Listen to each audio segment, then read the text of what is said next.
আল্লাহর ভালোবাসায় আমাদের প্রিয় নবী জনাব রাসূলুল্লাহ সাল্লাল্লাহু আলাইহি সাল্লামের মহব্বতে আমরা সারাদিন রোজা রেখেছি। শেষ রাতে উঠে সাহারি খেয়েছি। সারাদিন চেষ্টা করেছি যে আমার দ্বারা যেন কোনো অপরাধ না হয়, কোনো অপরাধে যেন আমি সংশ্লিষ্ট না হই। এটা আমরা প্রত্যেকেই চেষ্টা করেছি, ঠিক কিনা বলেন? এখন আমার আপনার যে অভ্যাসগুলো রয়েছে রমজানে, সেগুলোই এখন বাস্তবে ঈদুল ফিতর থেকে অর্থাৎ শাওয়ালের ১ তারিখ থেকে শুরু হয়ে যাবে। আমাদের অর্জিত ট্রেনিং, অর্জিত প্রশিক্ষণ আমরা আগামীকাল থেকে বাস্তবায়ন করবো ইনশাআল্লাহ। প্রথম আমাদের যেটি প্রশিক্ষণ হয়েছে, আল্লাহ রাব্বুল আলামিন আমাদের উপর রোজা ফরজ করেছেন। এটা শুধুমাত্র আমাদের উপরে নয়, আগের সকল উম্মতের উপরে রোজা ফরজ ছিল। এজন্য আল্লাহ তাআলা এটাকে নতুন করে কোনো কিছু দেননি। তিনি বলেছেন যে মিন ক্বাবলিকুম, তোমাদের পূর্বের উম্মতের উপরেও এই ধরনের রোজা ছিল। আর রোজার উদ্দেশ্য আল্লাহ তাআলা এক কথাই বলে দিয়েছেন, লাআল্লাকুম তাত্তাকুন, যাতে তোমরা মুত্তাকি হতে পারো। আর মুত্তাকি কাকে বলা হয়, এটার অসংখ্য ব্যাখ্যা বিশ্লেষণ রয়েছে। আমরা সবাই শুনি যে তাকওয়া, মুত্তাকি, পরহেজগার, এই কথাটা আমাদের প্রত্যেকের মনে আছে। তো মুত্তাকি এক কথায় যে ব্যাখ্যা হযরত ওমর রাদিয়াল্লাহু তাআলা আনহুর প্রশ্নের জবাবে হযরত কাব উবাই ইবনে কাব, তিনি একজন বিখ্যাত কারি সাহাবী। নবীজি সাল্লাল্লাহু আলাইহি সাল্লাম তাকে বলতেন যে তুমি কোরআন পড়ো। তো তিনি বলতেন, ইয়া রাসূলুল্লাহ সাল্লাল্লাহু আলাইহি ওয়াসাল্লাম, আমি কোরআন পড়বো, কোরআন নাযিল হয়েছে তো আপনার উপরে, আমাকে আপনি কোরআন পড়তে বলেন কেন? তখন নবীজি বললেন, হযরত জিবরাইল আমিন আমাকে বলেছেন যে উবাই ইবনে কাবকে বলেন কোরআন পড়তে। সুবহানাল্লাহ। অর্থাৎ তোমার নাম আসমানে আল্লাহ তাআলা আলোচনা করেছেন, এজন্য আমি তোমাকে বলেছি তুমি কোরআন পড়ো। তো তিনি সুরতি কণ্ঠের অধিকারী ছিলেন। তো তাকে হযরত ওমর রাদিয়াল্লাহু তাআলা আনহু জিজ্ঞেস করেছেন যে তাকওয়া কি জিনিস? তিনি বলেছেন যে স্বাভাবিকভাবেই একটা মানুষ যখন কোনো বিপদের রাস্তায় অথবা কোনো ভয়ঙ্কর রাস্তা পার হয়, যেখানে অসংখ্য সাপ বিচ্ছু আছে, কাঁটা আছে, অন্ধকার আছে, কোথাও কাদা আছে, কোথাও উঁচু নিচু আছে, এই ধরনের একটা বিপদের রাস্তা এরকম আছে না? ছোটবেলায় আমরা অনেকে এই ধরনের বিপদের রাস্তা অতিক্রম করেছি, বা আমরা অনেক সময় এই ধরনের রাস্তা পার করি। তো তিনি একটি কথাই বলেছেন যে ওই বিপদের রাস্তা পার হতে আপনি কিভাবে পারবেন। তো স্বাভাবিকভাবেই যে কোনো বিপদকে আমরা যেন ডেকে না আনতে পারি, বিপদ যেন আমার উপরে না পড়ে, আমি যেন নিরাপদে, সুষ্ঠুভাবে, সুন্দরভাবে গন্তব্যে পৌঁছাতে পারি, সেই কৌশলগুলোই তো আমরা করবো, ঠিক কিনা বলেন? তো মুত্তাকি তাকে বলা হয় যে পানির ভিতরে কাদা আছে, মাটি আছে, কিন্তু সেই মাটি স্পর্শ করে না কিছু মাছকে। সে মাছের নাম কি?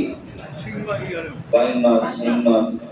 দেখেন, ওই মাছগুলো যদি সবসময় কাদা মিশ্রিত থাকতো তাহলে আমরা খেতে পারতাম?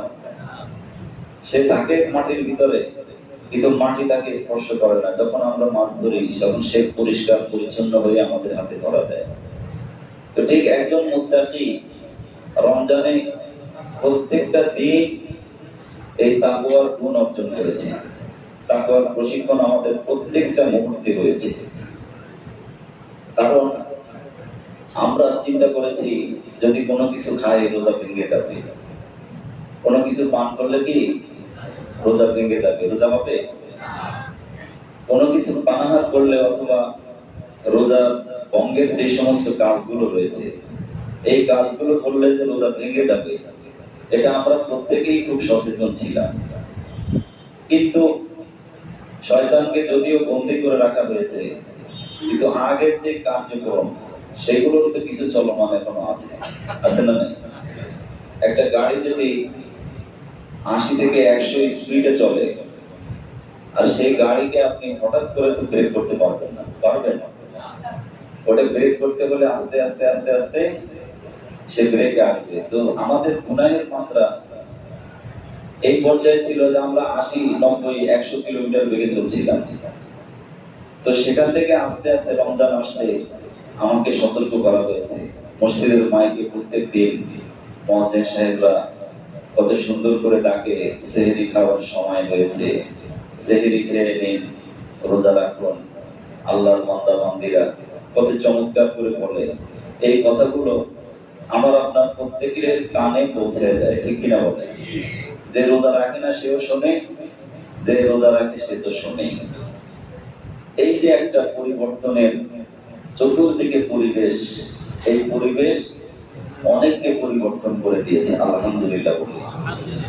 আবার অনেকের মাঝে কিছুটা পরিবর্তন হয়েছে। কে কোন গ্রেডের পরিবর্তন হয়েছেন, কে কোন ক্লাসের প্রতি পরিবর্তন হয়েছেন, সেটা আমি নিজেকে জিজ্ঞেস করি। আমি ইহতিসাব করি, আত্মসমালোচনা করি। এই রোজার অভ্যাসটা আমাকে আপনাকে আল্লাহ রাব্বুল আলামিনের খুব প্রিয় হওয়ার জন্য একটা সহায়ক ভূমিকা পালন করে, ঠিক কিনা বলেন?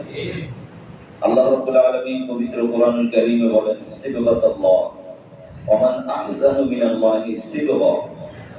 আল্লাহ তাআলার রং, আল্লাহ রাব্বুল আলামিনের বৈশিষ্ট্য কাইফিয়ত, তিনি খান না, পান করেন না, তিনি ঘুমান না, এবং ঘুমের ভাব যেটা তন্দ্রা, লা তা'খুযুহু সিনাতুন ওয়ালা নাওম। তাকে ঘুম তো দূরের কথা, ঘুমের যেই পূর্বাভাস অর্থাৎ তন্দ্রাও স্পর্শ করে না। সুবহানাল্লাহ। তো যে আল্লাহ তাআলার এই বৈশিষ্ট্য বান্দার মধ্যে, মাহে রমাদানের মাত্র 30টা দিন, 11 মাসের মাত্র 30টা দিন যখন কোন বান্দা এই বৈশিষ্ট্য মণ্ডিত হবে, আল্লাহ রাব্বুল আলামিন তখন তার এই সামান্য গুণ অর্জন করার কারণে তাকে মাখলুকের মধ্যে, জগতের মধ্যে সবচেয়ে প্রিয় বানিয়ে নেয়। এবং প্রিয় বানিয়ে নেওয়ার সাথে সাথে আল্লাহ তাআলা নিজে ঘোষণা করছেন, যেহেতু সে আমাকে পছন্দ করে, আমার ভয়ে সারাদিন পানাহার থেকে মুক্ত রয়েছে, অপরাধ করেনি, ইচ্ছা করেছে তারপরও অপরাধের সাথে সে জড়ায়নি, অতএব আমি আল্লাহ তাআলা তাকে আমার নিজের হাতে পুরস্কৃত করে দেব। আল্লাহর হাতেই রোজাদাররা পুরস্কার পাবে। এজন্য রোজার অভ্যাসটা আমরা শাওয়াল মাসের 1 তারিখ যেহেতু ঈদুল ফিতর, এর পরবর্তী যে সময় আসছে, এই সময়টাও আমরা রোজার অভ্যাসটা চালু রাখবো ইনশাআল্লাহ। রোজার অভ্যাসটা আমরা চালু রাখতে পারি প্রতি চন্দ্র মাসে 13, 14, 15 এই 3 তারিখে বলা হয় আইয়ামুল বীদ, অর্থাৎ শুক্র দিন, চাঁদের আলোটা খুব উজ্জ্বল থাকে। এই প্রতি চন্দ্র মাসে 13, 14, 15 তারিখে আমরা রোজা রাখতে পারি, অথবা প্রতি সোমবার এবং বৃহস্পতিবার নবীজি রোজা রাখতেন। এই 2টা দিন রোজা রাখতে পারি। এই রোজার আমলগুলো দ্বারা আমার আপনার ভিতরে যে 6টি রিপু রয়েছে, এই রিপুগুলো দমন হয়। যা আমরা প্রত্যেকের পরশ্রী কাতর, আমাদের প্রত্যেকের লোভ আছে, আমাদের প্রত্যেকেরই হিংসা আছে, আমাদের প্রত্যেকেরই প্রাচুর্যের একটা লোভ আছে। এই ধরনের লোভ, লালসা, হিংসা, ক্রোধ, আমাদের প্রত্যেকেরই একটা রাগ আছে। এই সব কিছুকে উপশম করা এবং দমন করা, এগুলো থেকে নিরূপণ বা নিরাময়ের একটা উত্তম সাজেশন হলো রোজা রাখা। আপনি দুনিয়ার চিকিৎসকের কাছে গেলে আপনার রোগ অনুযায়ী তিনি চিকিৎসা দিবেন, ব্যবস্থাপত্র দিবেন, কিন্তু একজন মুমিনের জন্য তার ব্যক্তিগত ভিতরের যে বিষয়গুলো রয়েছে, আভ্যন্তরীণ তাকওয়ার জন্য যেটা শর্ত, এই বিষয়গুলোকে সে যদি রোজার মাধ্যমে প্রশিক্ষণ নিতে পারে, তাহলে সে এমন ভালো কিছু গুণের অধিকারী হয়ে যায় যে তার দ্বারা কখনো অপরাধী হয় না। অপরাধ করতে গেলেই রোজা ইন্টারগার্ড হিসাবে, তাকে নেটওয়ার্ক হিসাবে অথবা ডাল হিসাবে তাকে বাধা দেয় যে তুমি তো রোজাদার, ঠিক কিনা বলেন? এজন্য নবীজি বলেছেন আসিয়ামু জুন্নাতুন, রোজা ততক্ষণ পর্যন্ত একজন রোজাদারের জন্য ডাল হবে যতক্ষণ সে ইচ্ছে করে ওই ডালটা ভেঙে না দেয়। আর ডালটা ভেঙে যায় কিসের কারণে? যখন সে অশ্লীল কথা বলে, যখন সে গীবত করে, যখন সে জবানটাকে কন্ট্রোল করে না, আল্লাহর বিধান মতো জবানকে সে পরিচালিত করে না, তখনই ওই রোজার ডালটাকে সে ভেঙে দেয়। এই জন্য মুহতারাম হাজিরিন, রমজানে আমাদের দ্বিতীয় অভ্যাস হয়েছে আমাদের জবানটাকে কন্ট্রোল করার। কিছুটা হলেও রমজানের আগে যেমন শুধু কথা বলতাম, শুধু গীবত করতাম, শুধু মিথ্যা কথা বলতাম, শুধু পরচর্চা করতাম, মানুষের ক্ষতি কিভাবে করা যায় শুধু এই পরিকল্পনা করতাম, রমজানে অন্তত কিছুটা আমাদের ভিতরে সংযম আসছে, ঠিক কিনা বলেন? এই জবানটাকে যদি আমরা নিয়ন্ত্রণে রাখতে পারি, আল্লাহ রাব্বুল আলামিন বলেন মানুষের মধ্যে আল্লাহ পাক কয়েকটি ছিদ্র দিয়ে দিয়েছেন, যেমন এই মুখ, নাক, চোখ, কান, এই প্রত্যেকটা ছিদ্রের মধ্যে আল্লাহ পাক কিছু সদকা দিয়ে দিয়েছেন। জবানের সদকা হলো যে জবান দিয়ে আপনি এমন কথা বলবেন যে কথা বললে নেকি হবে, যে কথা বললে কি হবে? নেকি হবে। লা ইলাহা ইল্লাল্লাহু মুহাম্মাদুর রাসূলুল্লাহ সাল্লাল্লাহু আলাইহি ওয়াসাল্লাম। আবার যে কথাটা তাইয়্যিবা কথা, কালিমাতুন তাইয়্যিবা, যে কথাটা পবিত্র কথা, যে কথার মধ্যে নিজেও পবিত্র থাকা যায়, এই কথা শুনে আরেকটা মানুষের মন পবিত্র হয়, এরকম পবিত্র কথা রমজানের পরবর্তীতে আমাদের অব্যাহত রাখতে হবে ইনশাআল্লাহ। আল্লাহ রাব্বুল আলামিন পবিত্র কোরআনে পবিত্র কথার কি প্রতিক্রিয়া হয়, কি তাসির হয়, এর রিঅ্যাকশনটাকে কি হয়, আল্লাহ তাআলা কোরআনে বলেছেন আমাসালু কালিমাতিন তাইয়্যিবাতিন কাশাজারাতিন তাইয়্যিবাতিন আসলুহা সাবিতুন ওয়া ফারউহা ফিস সামা। যে একটি ভালো কথার দৃষ্টান্ত হলো যেমন একটা পবিত্র গাছ, যে গাছের যে শিকড়, শিকড় মাটিকে শক্তভাবে ধরে রেখেছে, আর যে গাছের শিকড় শক্তভাবে মাটিকে আঁকড়ে ধরে, সেই গাছ এই যে ঝড় বৃষ্টিতে সেই গাছ সহজে কি হয় না, পড়ে না।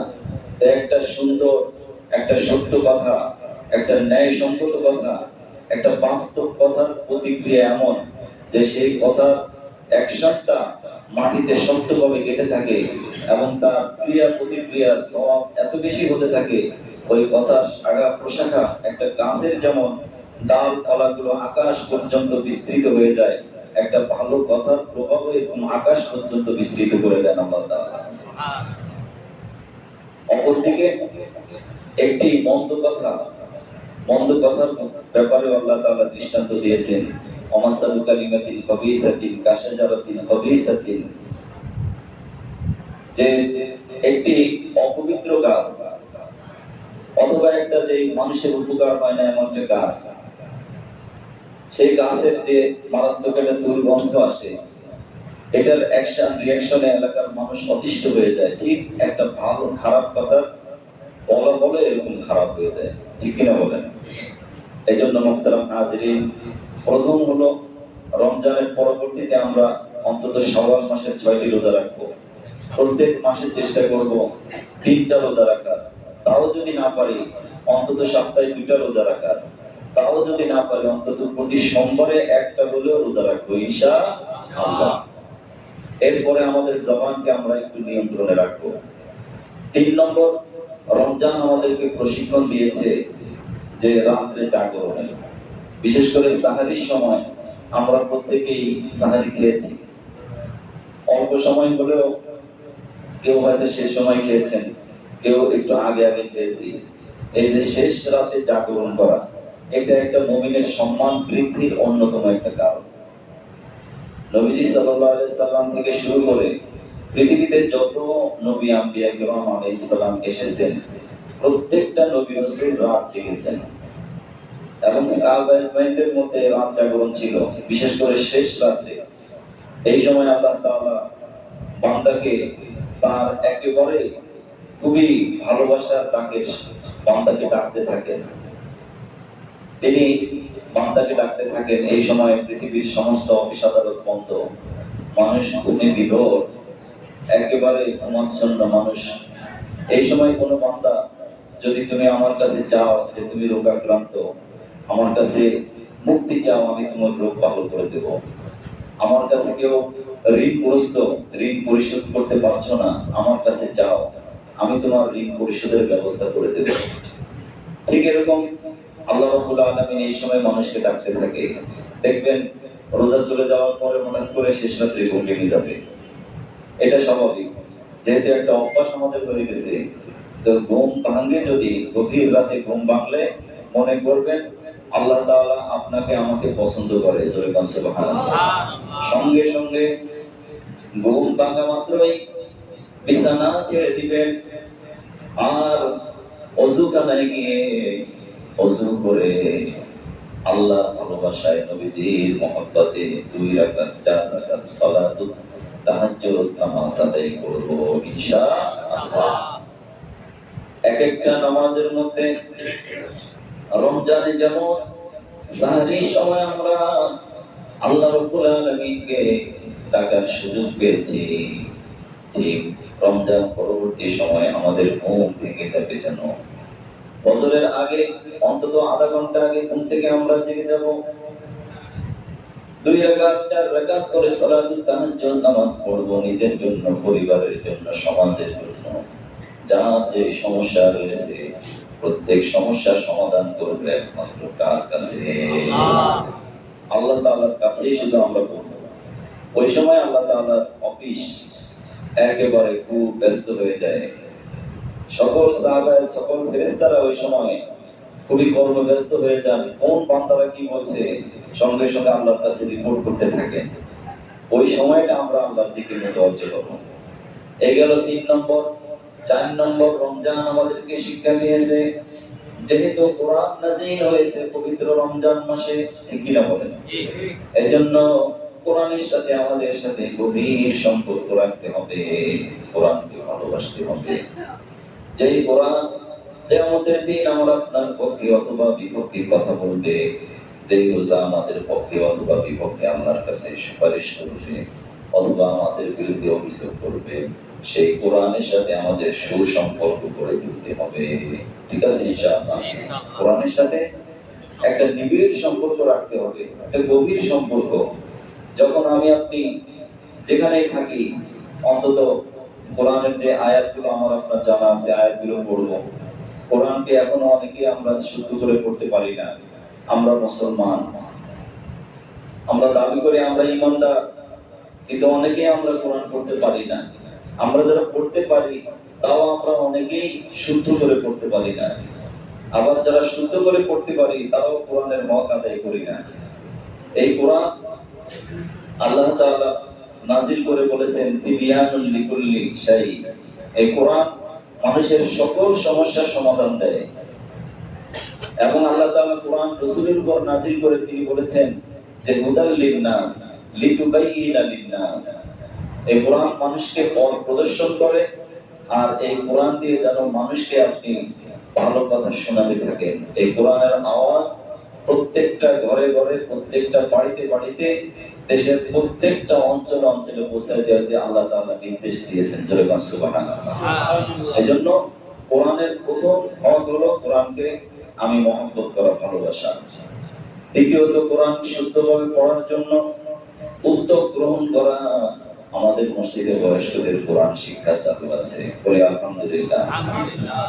এখানেও শিখতে পারে, এখানে যারা এই মহল্লা মুসল্লি আছি অথবা যে যেখানে আছি, একজন ভালো কারি, ভালো পড়নেওয়ালা কোনো এক ব্যক্তির কাছে আমি একটু সময় বের করে সপ্তাহে অন্তত একদিন হলেও কোরআন পড়বো ইনশাআল্লাহ। এই গেল 3-4 নম্বর। 5 নম্বর, আমাদের প্রশিক্ষণ হয়েছে। রমজান আমাদেরকে ধৈর্য শিখিয়েছে, সহমর্মিতা শিখিয়েছে, ঠিক কিনা? দান সদকা শিখাইছে। যে রমজানে আমরা অন্য সময়ের তুলনায় বেশি ধৈর্য ধারণ করেছি, সহমর্মিতা অর্জন দিয়েছি, একজন রোজাদারকে ইফতার করার চেষ্টা করেছি, একজন মানুষকে একটু উপকার করার চেষ্টা করেছি, ফকির মিসকিনকে আগের তুলনায় রমজানে একটু বেশি দান করেছি। এই যে রমজানে আমাদের ছোট্ট একটা প্রশিক্ষণ হয়ে গেল, এই প্রশিক্ষণটা ইনশাআল্লাহ রমজান পরবর্তীতে আমরা অব্যাহত রাখবো ইনশাআল্লাহ। সর্বোপরি রমজানে আমি আপনি যে আমলগুলো করেছি হুজুর সাল্লাল্লাহু আলাইহি সাল্লামের আদর্শ মোতাবেক হয়তো আমার আপনার পুরো আমল হয়নি, সাহাবীদের মতো রোজা আমাদের রাখা হয় নাই, আমরা ঠিকমতো সাহারি ইত্যাদি তারাবি কোরআন তেলাওয়াত দান সাদকা রোজার হক আদায় করতে পারি নাই। এটা আমাদের প্রত্যেকেরই কম বেশি গুনাহ হয়েছে। সবচেয়ে বেশি গুনাহগার আমি নিজেকে নিজে সম্বোধন করে বলি যে আজকের এই জুমার দিনে আল্লাহ তাআলার কাছে আমরা ওয়াদা করব, প্রতিজ্ঞা করব, রমজান পরবর্তীতে সময় যেন আমার দ্বারা কোনো গুনাহ হওয়া মাত্রই সঙ্গে সঙ্গে যেন আমি তওবা করে নিই, ইস্তিগফার করে নিই। আর যা কিছু গুনাহ হয়েছে, রোজার সাথে বেয়াদবি হয়েছে, রোজা রেখে আমি আপনার কান ঠিক রাখতে পারি নাই, জবান ঠিক রাখতে পারি নাই, চোখের নজরকে ঠিক রাখতে পারি নাই, আমার আপনার অঙ্গ প্রত্যঙ্গগুলো আল্লাহর বিধান মোতাবেক পরিচালিত হয়নি, সেজন্য আমরা একটু অনুতপ্ত হয়ে আল্লাহর কাছে ক্ষমা চাইবো, তওবা করব। আর এই ক্ষমা চাওয়ার জন্যই মূলত জাহান্নাম থেকে মুক্তি চাওয়ার জন্যই মূলত রমজানকে নবীজি তিনটি ভাগে ভাগ করে দিয়েছে। যে প্রথম ভাগে যারা রহমত পাবে, আল্লাহ রাব্বুল আলামিনের রহমতের অংশীদার হবে, তার জন্য ক্ষমা পাওয়াটা সহজ হয়ে যাবে, ঠিক কিনা বলেন? আর যে ক্ষমা পেয়ে গেল, আল্লাহর রহমত প্রাপ্ত হলো, সে তো আল্লাহ রাব্বুল আলামিন তাকে তো জাহান্নাম থেকে মুক্তি দিয়ে জান্নাতি হিসাবে তার নামটা অন্তর্ভুক্ত করে দিবেন। এজন্য আমরা রমজানে যারা তওবা ইস্তিগফার করেছি, রমজানের পরবর্তী সময়েও প্রত্যেকটা আমলের সাথে তওবাকে আমরা অপরিহার্য বানিয়ে নেব। এরপরে আগামীকালকে পবিত্র ঈদুল ফিতর, যেহেতু ঈদুল ফিতর বছরে কয়টা হয়? একটা। ঈদুল আযহা একটা আর ঈদুল ফিতর একটা। এটি আমাদের জন্য ঈদুল ফিতরকে হাদিসের ভাষায় লাইলাতুল জাইজা বলা হয়েছে, ইয়াউমুল জাইজা। জাইজা মানে হলো পুরস্কার প্রাপ্তির দিবস, পুরস্কার বিতরণী অনুষ্ঠান হবে কালকে ইনশাআল্লাহ। এখানে হয়তো সাইনবোর্ড থাকবে না, কোনো ব্যানার থাকবে না, কিন্তু এটা পুরস্কার বিতরণী অনুষ্ঠান হবে ঈদের মাঠে। এই মাঠেই পুরস্কারের জন্য ওই সমস্ত ব্যক্তিরা ফার্স্ট ক্লাস পুরস্কার পাবে যারা নবীজি সাল্লাল্লাহু আলাইহি সাল্লামের নির্দেশ মতো রোজা রাখছে, ঠিক কিনা বলেন? আবার সেকেন্ড ক্লাস পুরস্কার তারা পাবে যারা তার চাইতে একটু কম রেখেছে। কিন্তু আশঙ্কা আমাদের, আমরা যেন একেবারে পুরস্কার থেকে বঞ্চিত না হয়ে যাই। অন্তত সান্ত্বনা পুরস্কার হলেও যেন আমরা পাই। জোরে কোন আমিন। সান্ত্বনা কেন? আমরা 1 নম্বর পুরস্কার পেতে চাই ইনশাআল্লাহ। আমরা সেই আশা রাখি, আমরা সেই আশাবাদী। এজন্য আমাদের কি করতে হবে?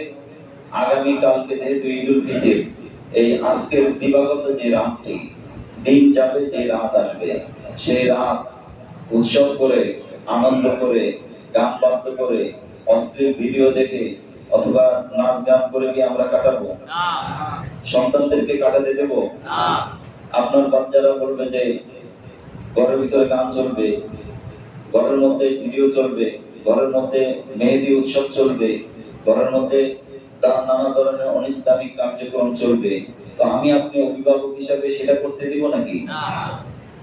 অল্প কয়েকজন না বলছেন, কেউ আমরা কি অন্তত তাদেরকে বলবো আজকের এই রাতটি এমন একটা রাত, এটা ঈদের রাত। এই রাত সম্পর্কে নবীজি সাল্লাল্লাহু আলাইহি সাল্লাম বলেন, মান কামা লাইলাতাইল ঈদাইন মুহতাসিবান লিল্লাহ লাম তামুত কলবুহু ইয়াওমান ইয়ামুতুল কুলুব। এই হাদিসে নবীজি বলেন, যে ব্যক্তি ঈদের রাতে জেগে থাকবে, ঈদের রাতে আমলের মধ্যে থাকবে, কোরআন পড়বে, তাহাজ্জুদ পড়বে, তাসবিহ তাহলিল পড়বে, মা বাবার কবর জিয়ারত করতে যাবে, অথবা যে কোনো ভালো কাজের সাথে যুক্ত থাকবে, দান সাদকা করবে, ঈদের রাতটা জাগরণ করে কোরআন তেলাওয়াত তাসবিহ তাহলিলের মধ্যে কাটিয়ে দিবে, তার জন্য চূড়ান্ত একটা পুরস্কার রয়েছে। যে হাসরের ময়দানে কঠিন বিপদের সময়, সেই সময় আল্লাহ রাব্বুল আলামিন হবেন বিচারক। বিচারক কে? আল্লাহ তাআলা। দুনিয়ার কোনো বিচার আদালত না, আল্লাহ আদালতে স্বয়ং আল্লাহ নিজে কি বিচারক। তিনি সেদিন বিচার করবেন। কোনো বেইনসাফি হবে? কোনো বৈষম্য হবে? কোন প্রকার বৈষম্য বেইনসাফি আল্লাহ তাআলা করবেন না। তিনি ন্যায় ভিত্তিক ইনসাফের সাথে সেদিন বিচার করবেন। ওই বিচারের ভয়ে আজকে আমার কি হয়, আজকে আমি কি ধরা পড়ে যাই নাকি মুক্তি পাবো, আজকে কি আমি মাপ পাবো নাকি ধরা পড়ে যাব, এই আশঙ্কায় প্রত্যেকটা মানুষের চেহারা বিবর্ণ হয়ে যাবে। আল্লাহু আকবার। আল্লাহ রাব্বুল আলামিন পবিত্র কোরআনে বিভিন্ন জায়গায় কিয়ামতের চিত্র মানব জাতির সামনে তুলে ধরেছেন, যে আল্লাহ তাআলা যখন বিচার করতে বসবেন, বিচারের সময় এই পরিস্থিতি হবে। প্রত্যেকটা নবী রাসূল ইয়া নাফসি করতে থাকবে, আর আমি আপনি কোথায়? ঠিক সেই সময় ওই বান্দাদের চোখ স্বাভাবিক থাকবে, অন্তর স্বাভাবিক থাকবে, সে কাঁপিয়ে যাবে না, সে ভয় পাবে না, সে হতভম্ব হবে না। যে ব্যক্তি ঈদের রাতে আল্লাহর ইবাদত করবে, ঈদের রাতে তাসবিহ তাহলিল করবে, কোরআন পড়বে, দান সাদকা করবে, ঈদের রাতটা আল্লাহ ভয়ে চোখের পানি ছেড়ে দিবে। যেহেতু এই রাত সে জাগ্রত রয়েছে, হাসরের ময়দানে আল্লাহ রাব্বুল আলামিন তার বিচারটাও সহজ করে দিবে। সে ভয় পাবে না। সাধারণত এজলাসে ওঠার আগে আসামির মধ্যে কেমন একটা ভয় থাকে, ঠিক কিনা বলেন? যে আজকে আমার কি বিচার হয়, কারণ সে জানে যে আমি কি অপরাধী, আমি কি অন্যায় করেছি, সে অন্যায়ের আজকে কি সাজা, সেটা তো আমরা কম বেশি সবাই জানি। তারপরে সে যদি দেখে যে না, আজকে বিচারক তিনি ঘোষণা দিয়ে দিয়েছেন, যারা রমজানের সাথে ভালো ব্যবহার করবে, যারা কোরআনের সাথে ভালো ব্যবহার করবে, যারা ঈদের রাতে জাগ্রত থাকবে, ওই সমস্ত ব্যক্তিদেরকে আজকে স্পেশাল একটা অফার দেওয়া হলো। আজকে আল্লাহ তাআলা তাদেরকে ক্ষমা করে দিবেন এবং তারা নিরাপদে জান্নাতের অধিকারী হয়ে যাবে। সুবহানাল্লাহ। আমরা এটা কি চাই কি চাই না? আমাদের প্রত্যেকের প্রয়োজন আছে হাসরের ময়দানে নির্বিঘ্নে সুন্দরভাবে আল্লাহর কাছে বিচার দিয়ে, অথবা যদি আল্লাহ তাআলা দয়া করেন, মায়া করেন, মহব্বত করেন, আল্লাহর ভালোবাসা নিয়ে সেদিন আমরা মুক্তি পেতে চাই সবাই ইনশাআল্লাহ। জোরে বলেন আমিন। এরপরে ঈদের দিনের কিছু সুন্নত আমল রয়েছে। নবীজি সাল্লাল্লাহু আলাইহি সাল্লাম বেশ কিছু সুন্নাহর কথা বলেছেন, যে আমাদের এই মসজিদে আল হেরা জামে মসজিদ একটি ঐতিহ্যবাহী মসজিদ, অত্র এলাকার সবার প্রিয় মসজিদ আল হেরা মসজিদ। এই মসজিদে দুটি জামাত হবে। কয়টি জামাত? দুটি জামাত হবে। প্রথম জামাতটি সকাল, বলেন না, সকাল 7টায়। মসজিদের গেটে একটা হ্যান্ডবিল দেওয়া আছে, সেক্রেটারি সাহেব লাগিয়ে দিয়েছেন। 7টায় একটা হবে, আরেকটা জামাত হবে 8:30টায়। অর্থাৎ প্রথম জামাতের 1.5 ঘন্টা পরে আরেক জামাত হবে। তো আমরা চেষ্টা করব প্রথম জামাতে শরীক হওয়ার জন্য। যদি প্রথম জামাত কোনোভাবে মিস হয়, তাহলে আমরা দ্বিতীয় জামাতে যেন শরীক থাকতে পারি। যথার সময় ইনশাআল্লাহ নামাজ দাঁড়িয়ে যাবে। তো ঈদগাহে আসার দিন, যেদিন আমরা আগামীকালকে ইনশাআল্লাহ আল্লাহ তাআলা যেন আমাদেরকে সুস্থ রাখেন, সুস্থতার সাথে যেন ঈদুল ফিতরের জামাতে আসার তৌফিক দিয়ে দেন, বলি আমিন। তা আমরা খুব ভোরে ঘুম থেকে উঠবো। অন্তত যারা নিয়মিত ফজরের নামাজ পড়ি, দেখা যায় আজকে ফজরের জামাতে যত লোক ছিলেন, ঈদের দিন তার 1/3 লোক থাকে না। এটা আমার ইমামতির অভিজ্ঞতা, যে বেশ কয়েক বছর ধরে আমি দেখছি এই রমজানের শেষ ঈদের দিন সকালবেলায় মুসল্লি 1 কাতার বা 2 কাতার থাকে। অর্থাৎ তার আগের দিনও সাহারি খেয়ে সবাই মসজিদে আসছিল। সাহারি খেয়ে সাধারণত কেউ বাসায় নামাজ পড়ে না, মনে করে মসজিদে গিয়ে নামাজটা পড়ে আসি। তো ঈদের রাতে যেহেতু ইবাদতের রাত, আপনি একটু পরে ঈদের নামাজ পড়বেন, ওই দিন আমরা ইচ্ছা করে অনেকে ফজরের জামাত কাজা করি অথবা জামাত ছেড়ে দেই, অথবা অনেকে নামাজই কাজা করে ফেলি, ঠিক কিনা বলেন? এই জন্য আমি আশা করব আমরা যারা নিয়মিত ফজরের নামাজ রমজানে এসে মসজিদে পড়েছি, মসজিদে যারা নামাজ পড়তে অভ্যস্ত ছিলাম, রমজানের পরেও আমরা চেষ্টা করব ফজর এশা অন্তত 5 ওয়াক্ত নামাজ যদি মহল্লায় থাকি বা যেখানে কর্মে থাকি, কর্মরত অবস্থায় থাকি, যেখানেই থাকি না কেন 5 ওয়াক্ত সালাত আমরা যেন জামাতের সাথে পড়তে পারি। জোরে বলেন আমিন। আল্লাহ তাআলা যেন আমাদেরকে তৌফিক দিয়ে দেন, বলি আমিন। ঘুম থেকে উঠে এরপরে আমরা পরিষ্কার পরিচ্ছন্ন হব, মেসওয়াক করব, সাধ্য অনুযায়ী উত্তম জামা কাপড় পরিধান করব, এরপরে একটু খুশবু আতর শরীরে ব্যবহার করব, তারপরে আমরা ঈদগাহে আসবো। যদি সম্ভব হয় এক রাস্তা দিয়ে আসা, আরেক রাস্তা দিয়ে যাওয়া সুন্নত। যেহেতু সম্ভব না হলে এক রাস্তা দিয়ে আসবো, আসার সময় নীরবে নিঃশব্দে আস্তে আস্তে তাকবীর বলতে থাকবো। তাকবীরটা আমরা সবাই একবার পড়ি, আল্লাহু আকবার, আল্লাহু আকবার, লা ইলাহা ইল্লাল্লাহ, আল্লাহু আকবার, আল্লাহু আকবার, ওয়া লিল্লাহিল হামদ। এই তাকবীর আস্তে আস্তে পড়তে পড়তে আসবো। ঈদগাহে এসে কোনো সুন্নত পড়বো না, নফল পড়বো না। ঈদগাহের সুন্নত হলো